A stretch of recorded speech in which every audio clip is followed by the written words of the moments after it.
There's me, there's us. There's them. We live in Dorset. So that's me, that's her, that's them. And together we are the Bear Fam. Well, hello Bear Fam, how are you today?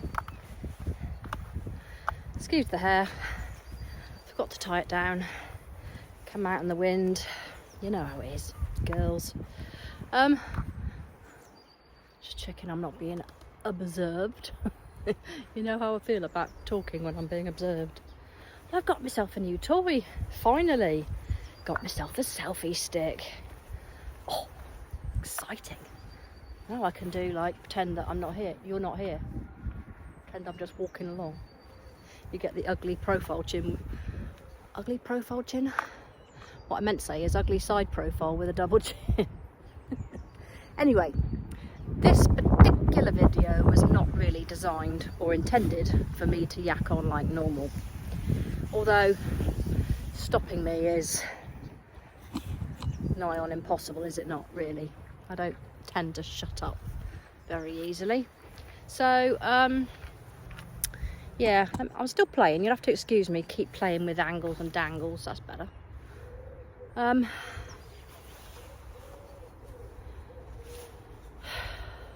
I was going to talk to you about some YouTube channels. Mentioned it in the last vlog and a few people said, yeah, let us know, we need a few new ones to watch. Anyway, as I was saying, a bit further down the hill, still climbing the hill, takes a while, but yeah, watch a lot of American cop shows, half out of curiosity because they do it so differently, half because they disclose so much that we would never. And what I really like is the car chases. So in LA, for instance, in fact most of them seem to be LA, it seems to be the car chase capital of the world. It's this big circus. It's like reality television for them. So as soon as a car chase starts, they've got these helicopters in the sky and they follow it literally until the conclusion, and if you capture one, happen to drop into one when it's ongoing, it's fascinating. There are multiple different TV stations in the States that do that. If you sort of search for American car chases or something like Fox, you'll find them. And as soon as you start watching one, the YouTube the YouTube algorithm will flood you with them. Anyway, so what I'm going to do is I'll talk about the ones that I watch, sort of the top 10 or 11 that I tend to follow these days. And then in the description I'll put links to their channels. And if I'm feeling exceptionally adventurous, I might put a thumbnail of their, like, you know, we've all got this picture that we use for our channels. I'll put theirs sort of here, sort of thing, if that makes sense to you. Right, let's check the dogs. Yeah, got 3 dogs. Okay. So number 1 would be Escape to Rural France. So it's a young chap who started off with his partner and his kid, and he was the gardener at a big chateau, and kind of helped them restore their chateau. And they've got a big channel and I can't for the life of me remember the name. If I do, I'll put that in as well, but I don't watch them. But then he renovated a little place for them to live in. I have a feeling the wind might get in the way of this vlog. And then him and his lady split up. He's got 2 twin boys. And he went off and he's bought a bloody great chateau, and it was literally a shell. It had trees growing out of it. It had, oh, you're not going to be able to hear me up here. Let me try and stand down this thing and then I'll have to do the rest at home. Yeah, it had trees hanging out of it. It was falling down. It had a fire. And he does get some help, but the majority of it's done on his own, and God knows how he manages it. He fights. He's not particularly health and safety conscious. Muddy feet move, thank you. Oh dear. So yeah, that would be my first one. I'm always to his vlogs. He posts every weekday, although they're posted fairly late because he works obviously on the chateau until he drops basically, and then he'll go back and edit and upload. So he works his arse off. Yeah, he's a good egg. And you're going to ask me his name, and do you know what? Because he's on his own, people don't tend to use his name. Sure, I know it, but right now it's not coming to mind. Okay, swapping gears to a sort of paranormal channel. Now there are elements of the channel that I don't like. He's very anti-cops, for instance. He's probably got a good reason for that. And after recent events, I could probably sympathise. Why am I carrying on when you can't hear me? I don't know. Anyway, he's called Dark Arts TV, and it's a paranormal channel. He uploads every Sunday evening, I want to say. It's an exploration of somewhere that's abandoned, houses, places like that, and he'll then see if there's any paranormal activity. Now he tends to get a lot, and whether he's fake or not, it's up for discussion. You know, you never know. If you're not there, you're not going to know. But it entertains me, and I suppose at the end of the day, that's what it's about. That chap's called Carl, and don't be deceived by his looks. He was army. He was he served his time in the military. He looks a bit hippie now, but he's a good egg all round generally. So that's that one.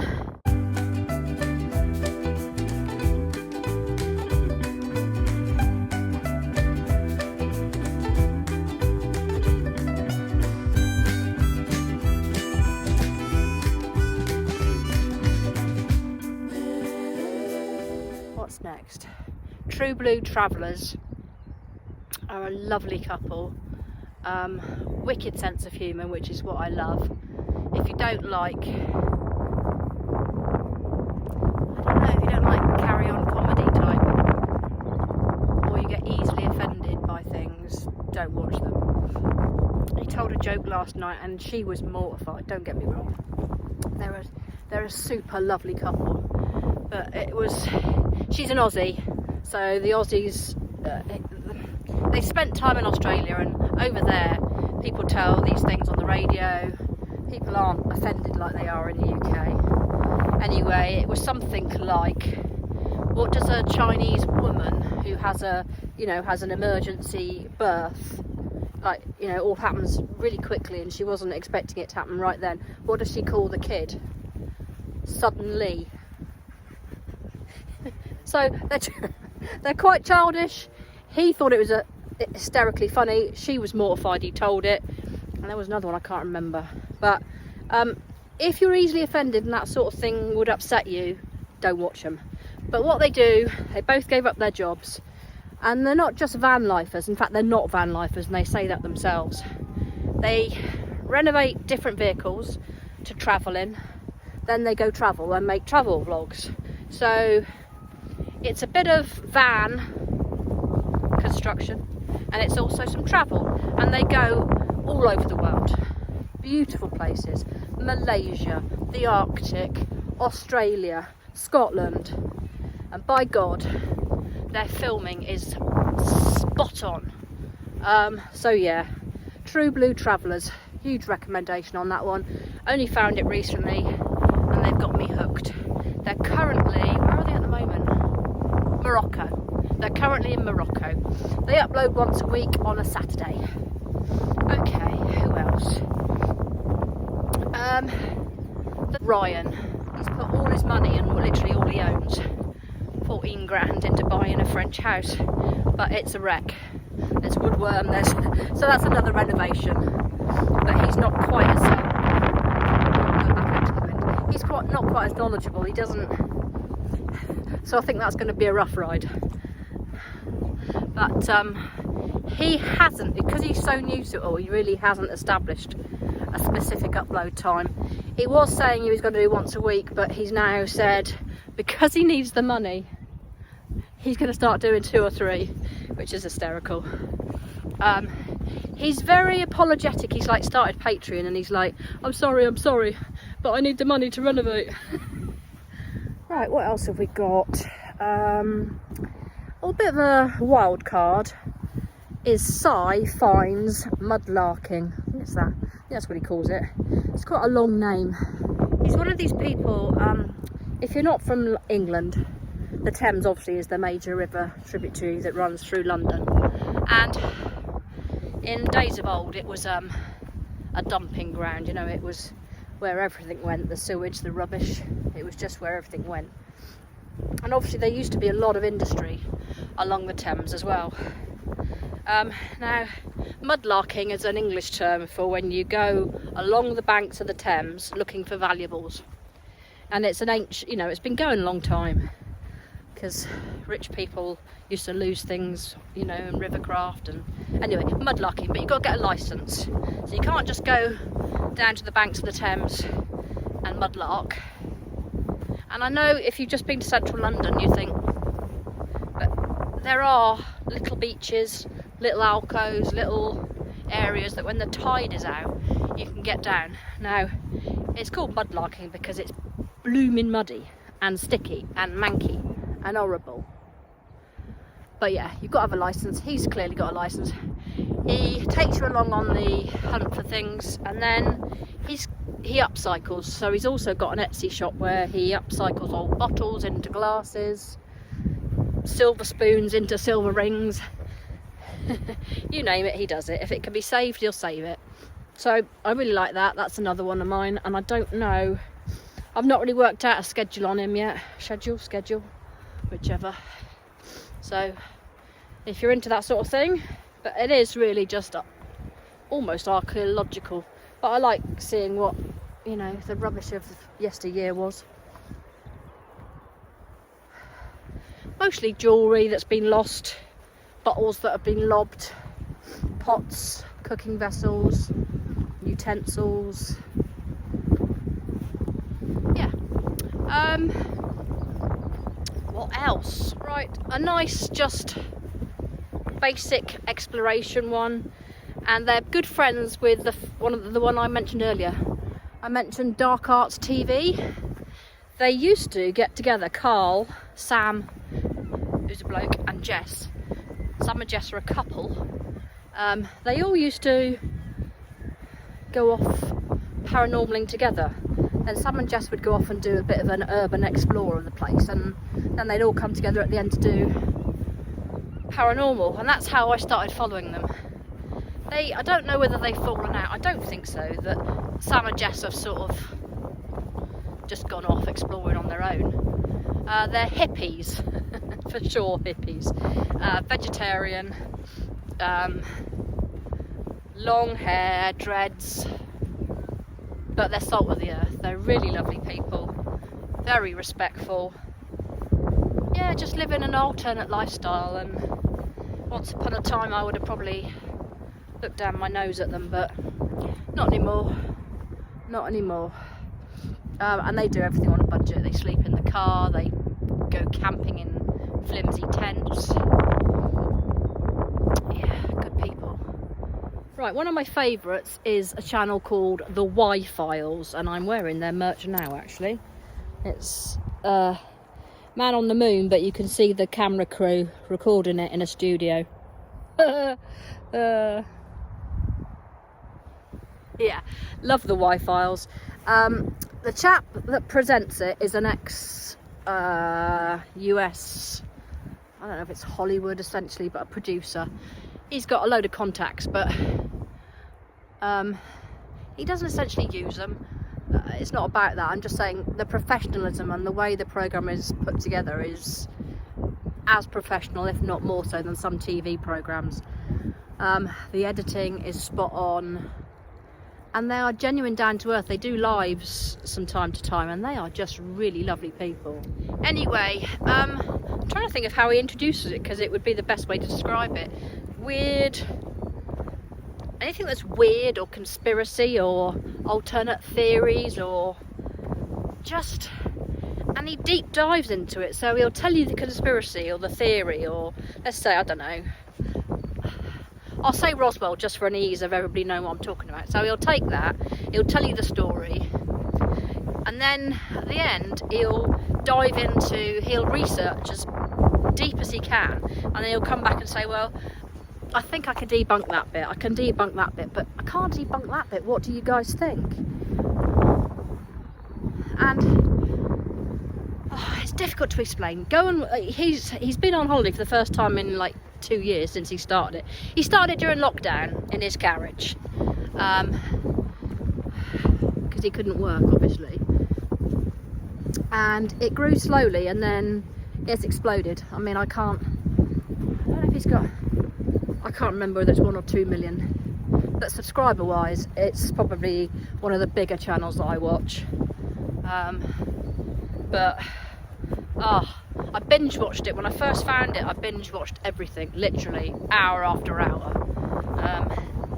And if you're like-minded to me and you like to know the alternate narrative, because some of what history tells us and what those in power tell us is not the truth. Another one that's got lots of subscribers, and you probably know of, is HeavyDSparks. Now, this is a bit of a wild card for me, I think, really. It's probably more of a boys' toys type of programme. But he runs a recovery shop. I think he used to have a TV programme, or they did have I know they did have a TV programme. Him and, I think it was called the Sparks Brothers? No. Oh, I can't remember what it was called. I didn't ever watch the TV programme. But they build silly vehicles, and they go on recoveries to help people that have fallen down cliffs.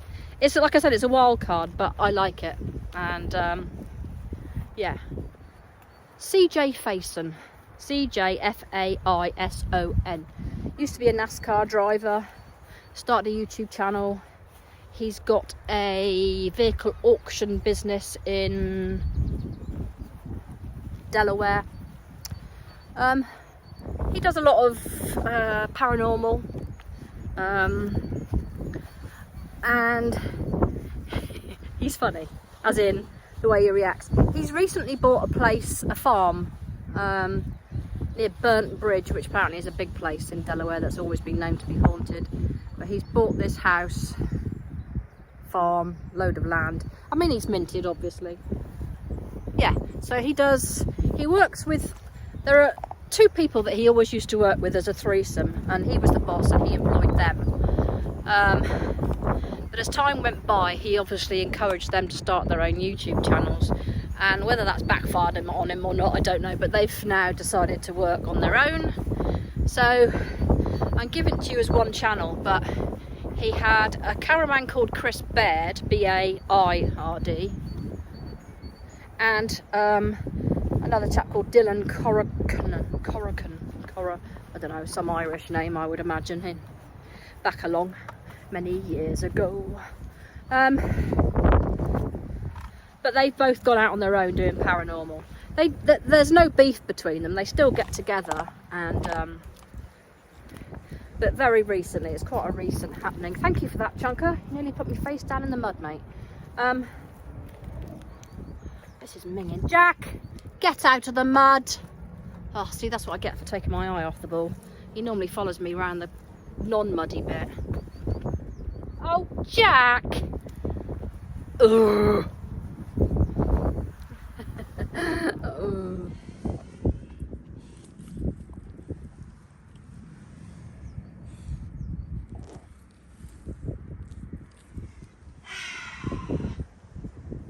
So you've got CJ Faison, and you've got Chris Baird Films, and then Dylan just goes by his name, Dylan Coracon. Anyway, they'll be in the description. They're all paranormal, looking at not just ghosts, anything paranormal, skinwalkers, shapeshifters, you name it. Totally forgot 3. Next one I would recommend to you is Finders, Beepers, History Seekers. Finders, as in finders keepers, but beepers, B for Bravo, Echo Echo Papa Echo Romeo Sierra. Finders, beepers, history seekers. Now, I came to the channel because it was 2 men that, I mean, in the beginning it was more than 2, but after a while it was 2 men, Matt and Andy, who had crazy adventures urbexing, but they're my age, you know, they're old enough to know better.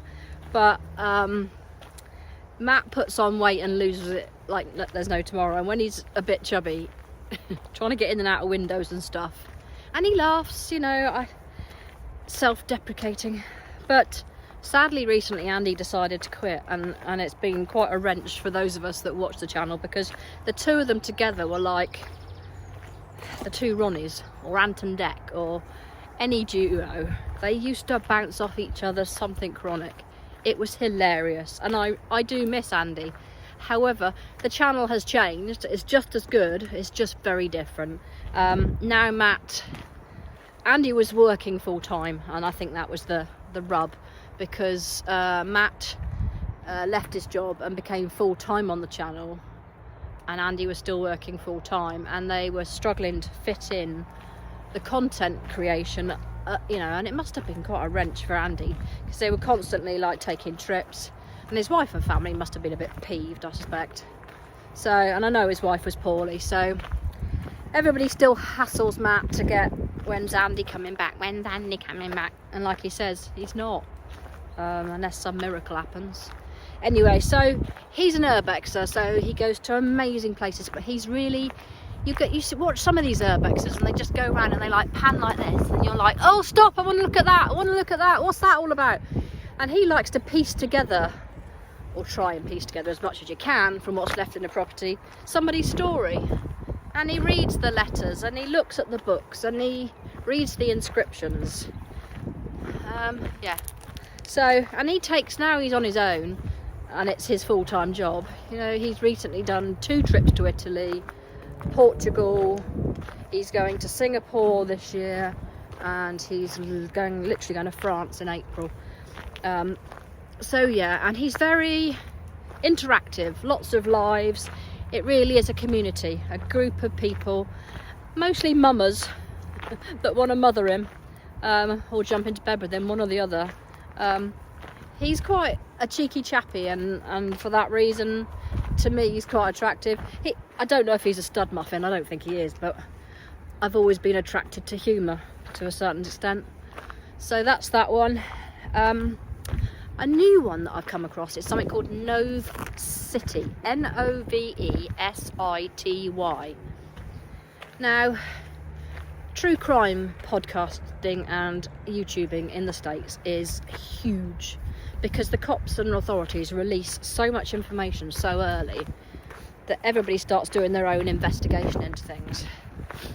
And sometimes by the level and quality of the investigation, that's probably a bloody good idea, because they don't seem that switched on. Right, sorry about that. Got interrupted. Some bloke on the path going, oh, whose random dogs are these? They're my random dogs. Yeah, Novesity. His name is Nove, and he, like many others, and don't get me wrong, there are multiple people that start following investigations and looking at the evidence, along with however many 100 people are on the lives with them, trying to figure it out. So it's like, you know, these games you get, like murder mystery evenings, or I don't know, something like that. He's going in the bath, bless him. And I'm fascinated by it again. You know, there are some cases recently, Dylan Rounds, what's the poor one that's gone missing recently? Oh, good grief, I've been watching it for days on end and I can't remember his name. Anyway, Madeline Soto, if these cases ring bells with you, ended up in the Cumberland River after a night out in Nashville, and cops are trying to say it's natural. The family have had a second autopsy because they say, since when do people drown when there's no water in their lungs? So there's this big hoo-ha going backwards and forwards about that. I will think of the name and put it here. Anyway, I watch him because he's one of the only ones I've found that doesn't just go... Some people will jump on a rumour and like blow it into all, you know, ooh! He doesn't do that. He sticks with the facts and anything he can prove, and if anybody brings him something that's like gossipy or TikToky, he's like, bring me the evidence, I'll talk about it when you got the evidence. And I like that about him. I think he's New York based, I think he's a Bronx man. Bit street, but young man. He's another video producer by, you know, he makes videos by day, gets paid for that. Moo. Yeah, so that's that one. I had a feeling there was one more I was going to talk to you about. Novesity, finders, beepers, history seekers. I hate this bit of the hill. I'm always conscious I'm going to go down on my ass. Jack. Right, my last offering to you is a news photographer, videographer, who works in LA. And as I said to you, the media in the States are allowed to get close to emergency situations. Wouldn't happen in the UK, they'd be kept well back and well out of it. Media are kept at arm's length in the UK. But in America it seems to be, you know, he almost climbs in the bloody fire truck when he goes to things. But yeah, Zac Holman, Z-A-C Holman, H-O-L-M-A-N. He has a channel called Code 20, which apparently is the code for call the media or get the media, or on the 10 codes that the American cops use. And he literally goes to fires, shootings. I've been amazed by the level of violence and just day upon day bad things happening in LA. Don't know why, I just assumed it'd be a bit like London, you know. Yeah, bad things happen in London, but not like, there's not shootings every night, and there's not places being set on fire every night, and it's quite a vicious place. Whether that's the States altogether, I don't know. my experience of the States certainly wasn't like that, but you know, you don't know until you get down into the I can't use the phrase nitty-gritty anymore since I found out what it means. A lot of people do use it to mean, you know, the nuts and bolts, the bits and bobs. That's not where it came from. It came from slave ships and all the rubbish and waste in the bottom of a ship at the end of a voyage was called the nitty-gritty. And if they were naughty, they were put down, you know, get down into the nitty-gritty. So since then, I don't use the term. And so yeah, Zac Holman. And that's my last offering to you. Let me know what you think of them. Comment down below if you watched them already. And you want a biscuit? Let me put the dogs on the lead and I'll catch you very soon. Sending you all love, Bear Fam. I hope you're well. Hope this finds you well. And maybe you enjoyed something a bit different. Take care of yourselves.